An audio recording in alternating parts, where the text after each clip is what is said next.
मेरे साथ ज़्यादती करने वाला शख्स कोई आम शख्स नहीं बल्कि बाबर आजम है, जो इस वक्त पाकिस्तानी क्रिकेट टीम का कप्तान है।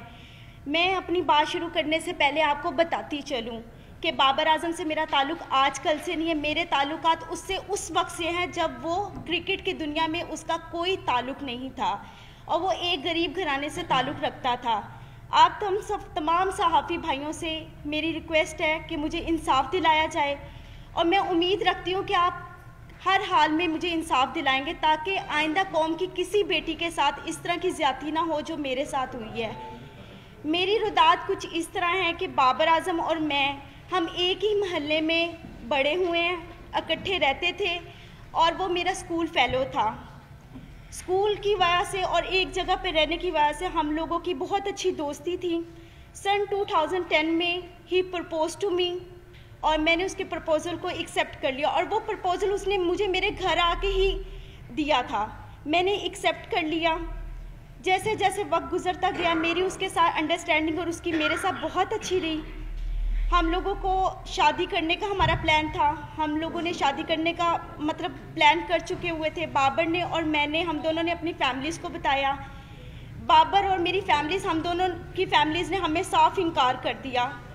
फिर बाबर ने और मैंने कोर्ट मैरिज का फ़ैसला कर लिया। 2011 में बाबर मुझे मेरे घर से भगाकर, मतलब बाबर मुझे खुद अपने घर से भगाकर कोर्ट मैरिज के कहकर मुख्तलिफ जगहों पर किराए के मकान पे रखता रहा। जब मैं उन मकानों में रहती थी, पहले मैं आपको बता दूं, एक मकान जहाँ पे मैं रहाइश पजीर थी वो गुलबर्ग में माडा कॉलोनी में था, गली नंबर 2 में, और दूसरा जो मकान मैं किराए पे रहती रही हूँ वो Punjab society H block defence में था। वहाँ पे हम रहते रहे हैं। मैंने बाबर को कई मरतबा उस दौरान इसरार किया कि हम शादी कर लेते हैं, लेकिन बाबर ने मुझे यही कहा हमेशा कि अभी हमारे हालात ठीक नहीं है, थोड़ा वक्त गुजर जाए फिर हम निकाह कर लेंगे। हालात थे इस तरह के कि हम लोगों के कोई खाने पीने का कोई इस तरह नहीं था। मैं नौकरी करना शुरू होगी। बाबर ने मुझे बताया था कि वो क्रिकेट खेलना चाहता है और उसको क्रिकेट का बहुत शौक़ है और मैंने उसकी इस कोशिश में पूरी कोशिश की है। अपनी मेहनत हद से ज़्यादा मैंने उसके साथ अपनी मेहनत की है, उसके साथ मिलके। 2014 में ऐसे वक्त गुजरता गया है। 2014 में से पहले मेरा सैलून, मैंने नौकरी के साथ साथ सैलून बनाया। सैलून मेरा चलता रहा। सैलून से मेरी जितनी इनकम आती थी मैं सारी बाबर आजम को देती थी। बाबर आजम के खाना पीना, कपड़ा, रहाइश, क्रिकेट के जितने एक्सपेंसेस सब मैं अफोर्ड करती रही हूँ। जब वो आउट ऑफ सिटी जाता था वहाँ के जितने एक्सपेंस थे पीसीबी के अलावा वो भी मैं सब उसके अफोर्ड करती रही हूँ। 2014 में जैसे ही पाकिस्तानी टीम में उसका नाम आया, एकदम उसका रवैया थोड़ा समय से आस्ता आस्ता तब्दील होना शुरू हो गया था। मुझे नज़र भी आ रहा था, लेकिन मेरे हालात इस तरह के थे कि मैं अपने घर वापस नहीं जा सकती थी क्योंकि बगावत मैंने भी की थी, बाबर ने भी की थी। फिर 2014 में बाबर आजम ने मैंने फिर उसको इंसिस्ट किया कि हम लोग शादी करते। उसने कहा अभी शुरुआत है, थोड़ा वक्त गुजार लो, हम आस्ता आस्ता और मज़ीद अपने आप को स्ट्रॉन्ग कर लें, अपने हालात बेहतर कर लें, हम शादी कर लेंगे। वक्त गुजरता गया। 2016 में I was pregnant in 20 weeks. जब मैंने बाबर को बताया, उसका ये खबर सुन के एकदम रवैया इतना अजीब हो गया मेरे साथ, जैसे मैंने कोई गुनाह कर लिया। मुझे मारा पीटा, काफ़ी मुझे इंसिस्ट किया और मैं उस वक्त बेबस थी बिकॉज मेरे पास तो कोई और ऑप्शन नहीं था। तो बाबर आजम ने मैं आखिर उसकी इस बात में मैं हामी भर ली। वो मुझे बेगम कोर्ट पे एक it was very congested place जहाँ पे वो मुझे ले गया इस्तिकाते हमल के लिए। उसमें मुलव्वस उसके 2 दोस्त भी थे, एक कज़न था और उसका छोटा भाई भी था, सफ़ीर आजम, अब्दुल कादिर के बेटे Usman Qadir. He is a I witness.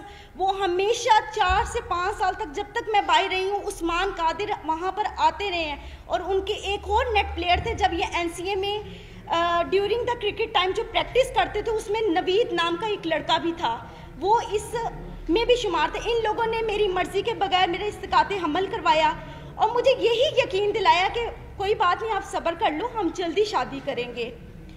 अब सिचुएशन ऐसी थी कि मैं थोड़ी ठीक हो गई थी। बाबर ने मुझे इंसिस्ट किया कि आप अपने घर चली जाओ और सुलह कर लो, क्योंकि मैं पाकिस्तान में बहुत कम होता हूँ, तुम यहाँ पे अकेली होती हो, तो आप अपने घर। मैंने किसी ना किसी तरह अपनी सुलह कर ली बाबर से, अपने घर वालों के, बाबर के कहने पर। जब मैंने सुलह की है, मैं अपने घर गई हूँ। बाबर का रवैया दिन ब दिन जैसे जैसे वो अरूज पे आ रहा, तो उसकी हवस भी उतनी बढ़ती जा रही थी। वो मेरे साथ वो ताल्लुकात बनाता रहा जो ना हमारा कोई कानून इस चीज़ की इजाज़त देता और ना ही हमें इस्लाम इजाज़त देता है। अब वो इस पर्पस के बाद वो फिर दोबारा मेरे साथ वही सब कुछ करता रहा। मैं अपने घर होती थी, घर से मुझे बाइबल लाता था, मुख्तलिफ होटलों में मुख्तलिफ प्लेसेस पे लेके जाकर मेरे साथ जो भी सब कुछ करता रहा है। जब ये सब हालात मेरे चलते रहे हैं, 2017 में आखिरकार इसने इतनी मरतबा मुझे मारा, इतनी मरतबा मुझे मारा पीटा, और मुझे कई मरतबा इस दौरान इसने इनकारी भी शादी से की है। मैंने इस दौरान जो मेरी हॉस्पिटल में बाबर आजम मुझे लेके जाता रहा है, एज अ बीन वाइफ मुझे चेकअप करवाता रहा है।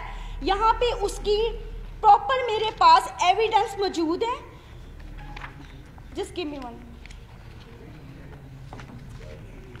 ये सब वो एविडेंस है जिस पे मेंशन है कि बाबर आजम मुझे उस हॉस्पिटल में लेकर जाता रहा, क्योंकि मेरा आईडी कार्ड नहीं था और वहाँ पे बाबर आजम की आइडेंटिटी लगती रही थी।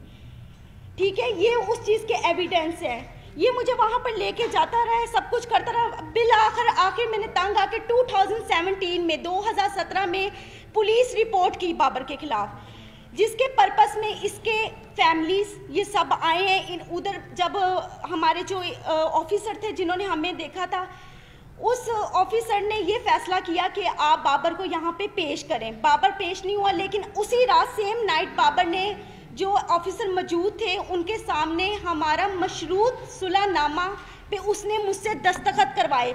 और इस वक्त 2017 में जो मैंने पुलिस कंप्लेन की थी बाबर के अगेंस्ट, बाबर की वो अगेंस्ट नसीराबाद में फेडेक्स ऑफिस में दर्ज है एप्लीकेशन। एक मिनट, वो मौजूद है। और उसके बाद बाबर ने 2017 में बाहर के मुल्क किसी में जाना था खेलने के लिए। 2017 में जब कंप्लेन के बाद बाबर ने जाना था और हमारे यहाँ पे आई थिंक कोई PSL भी हो रहे थे, तो मैंने बाबर से सुलह सिर्फ इस वजूहात पे की थी कि बाबर मुझसे शादी करेगा। बाबर ने मुझे खुद इस चीज़ का यकीन दिलाया था कि वो मुझसे शादी करेगा। फिर आखिरकार 2017 में इसने सडनली अपना नंबर चेंज किया। वो नंबर भी इसका PCB में इसके ऑफिशियल रजिस्टर्ड है, और जो इसका इस वक्त मौजूद नंबर है वो भी इसका ऑफिशियल नंबर मेरे पास मौजूद है, जिससे मुझे कॉन्टेक्ट करता है, मुझे मैसेजेस करता था। और फिर उसके बाद इस तरह वक्त गुजरता गया। तकलीफ़ जो थी मैंने बर्दाश्त की। 3 साल से मज़ीद मैं बाबर आजम की इस हवस का निशाना बन रही हूँ। अब उसने आकर मुझे साफ इनकार कर दिया कि ना मैंने तुमसे शादी करनी है, ना मैं तुमसे कोई ताल्लुक़ रखना चाहता हूँ, और ना ही तुम मेरा कुछ बिगाड़ सकती हो। वो अपनी इस पावर को गलत इस्तेमाल कर रहा है। 10 साल उसने मुझे इतने बुरे तरीके से जलीलो ख्वार किया, हवस का निशाना बनाया।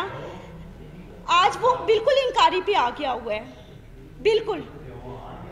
क्योंकि आज से 10 दिन पहले भी मैंने उसके खिलाफ पुलिस कंप्लेन की, क्योंकि 20 नवंबर को जब इसने जाना था उससे एक दिन पहले, मैं आपको लाइव उस चीज़ के सब सबूत दिखाती हूँ। इसने मुझे कॉल की, इसने कहा अगर तुम किसी भी पुलिस के पास गई या तुमने मुझसे अब मुतालबा शादी का किया तो तुम अपनी जान से भी जाओगे, और तुम्हें यही नहीं पता कि मैं तुम्हारे साथ करूँगा, क्योंकि सारी जिंदगी उसने मुझे मारा पीटा तो वैसे बोझ जाता है।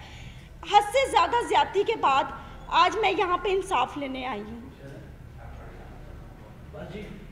जी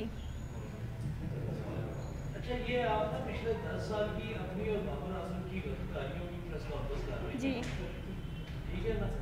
आपकी इन गलतकारियों से हमारा क्या लेना देना, पहले ये क्लियर करें। देखें, आपका लेना देना ये है कि मेरा हक है, मैं कानून के पास जा सकती। जब मैं कानून के पास गई, मैं DSP के पास गालिब मार्केट गई है, SP गालिब मार्केट ने पहले सुना है, उन्होंने मेरी उस एप्लीकेशन को ट्रांसफ़र कर दिया माडा टाउन DSP के पास। आज तक DSP ने दोबारा मुझे पूछा ही नहीं है। बाबर आजम के पास मेरे तमाम वीडियोस, मेरी हर चीज़ उसके पास मौजूद है, हर चीज़ मौजूद है। सिर्फ वो अपनी पावर दिखाना चाहता है। जहाँ जहाँ PCB ने जहाँ जहाँ इनको कमरे ठहरवाए पाकिस्तान के अंदर, जब ये मैचेस खेलते थे, उसके साथ वाला हमेशा कमरा मेरा हुआ है, हमेशा। वो अभी भी अपने नंबरों से मुझे कॉल्स की हैं, उसने मुझे धमकियाँ दी हैं। डराने की, मारने की, ये सब मौजूद है।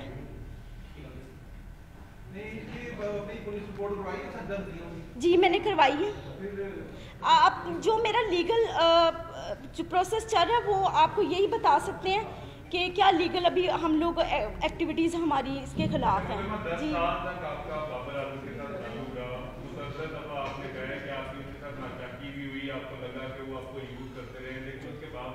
देखिए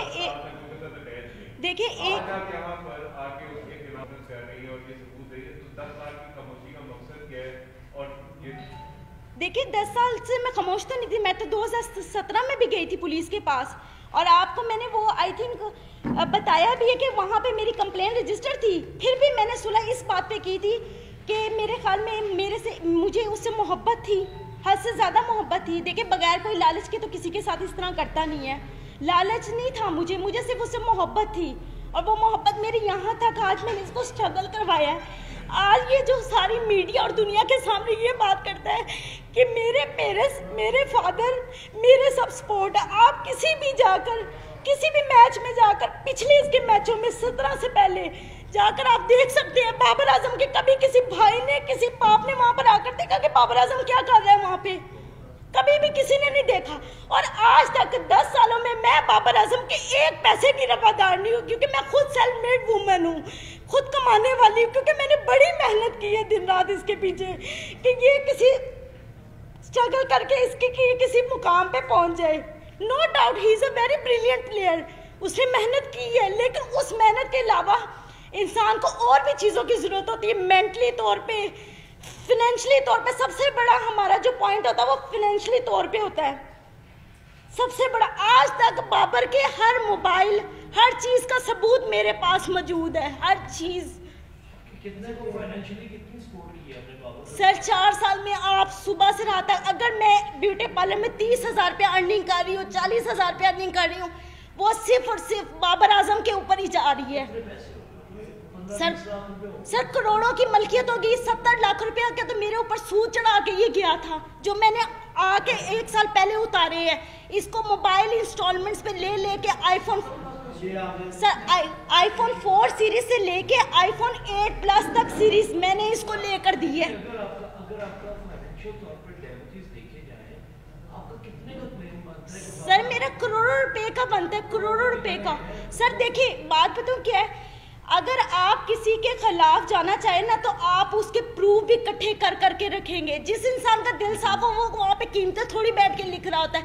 मैं आपको ये बता रही हूँ कि आज मेरा मुतालबा उससे पैसों का नहीं है, मेरा उससे मुतालबा सिर्फ और सिर्फ इस बात का है कि मेरी इतनी मेहनत का उसने मुझे क्या सिला दी है। आज जी मैंने दे दी हुई है।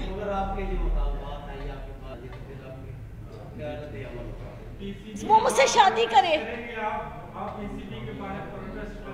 मैं करूंगी, मैं हर जगह पे जाके अब करूंगी, क्योंकि मुझे नजर आ गया कि बाबर की तरफ से मुझे साफ इंकारी है, साफ इंकारी है।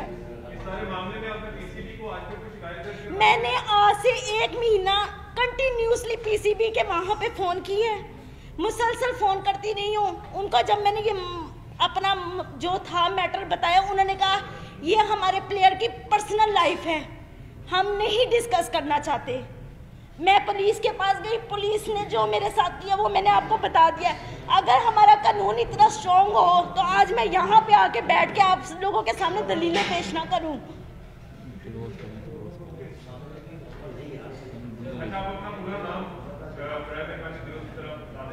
हामिजा जी, हामिजा हामिजा जी, हामिजा। आपकी जो अभी जो मामला हुआ, आपने कहा कि आपकी फैमिली के साथ आपकी सुलह होगी। आज आपके फैमिली के मेंबरान के साथ ताल्लुकात कैसे हैं? क्या आज अपने आप भाई घर में रहती हैं, अपनी फैमिली के पास रहती हैं, या आज? जी मैं अपनी फैमिली के साथ रहती हूँ। मेरी फैमिली इस वक्त मुझे सपोर्ट कर रही है, और तब भी उन्होंने मुझे इंकारी की थी कि ये इस काबिल नहीं है, नहीं ये सब ठीक है। लेकिन अब वो उन्होंने मेरी बात को मानना ही था, क्योंकि मैं इतने सालों बाद घर गई हूँ, और वो मेरे रिश्तेदारों को, लोगों को यही बता रहे हैं कि इसकी शादी हो चुकी हुई है। अच्छा, आपके काउंसिल से हमारी रिक्वेस्ट होगी, काइंडली बताइएगा इनका जो केस है उसकी कानूनी सही पर क्या जो है वो डेवलपमेंट क्या हो? जी मैं बता रहा हूँ जी। इन्होंने 20 नवंबर 2020 को CCPO लॉर्ड साहब को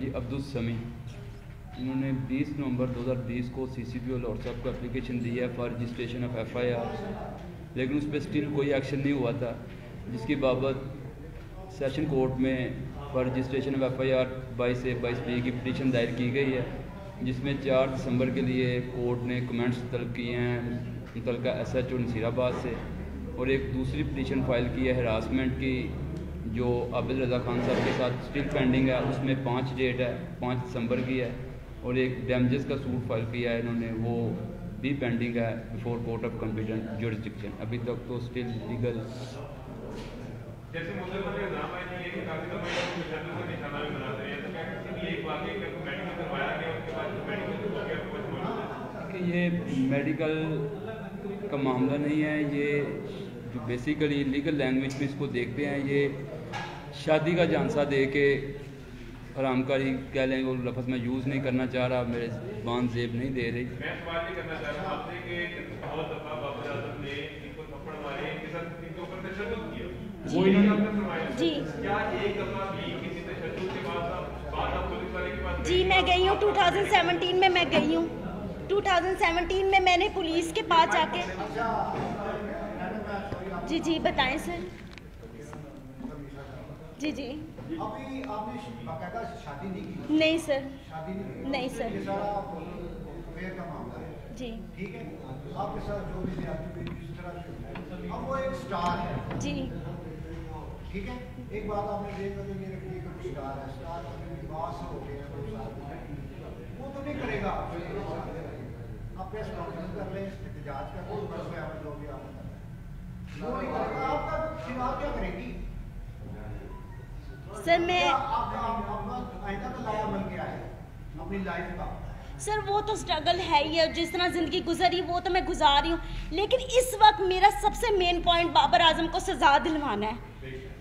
वो मेरा हक है, वो मुझसे कोई नहीं छीन सकता, वो मेरा हक है। जो ये आज तक वो मेरे सर करता, क्योंकि वो मुझे इस्तेमाल करता रहा है, सिर्फ और सिर्फ जहांसेबाजी में मोहब्बत का कह के यहाँ तक आज मुझे लेकर आया है।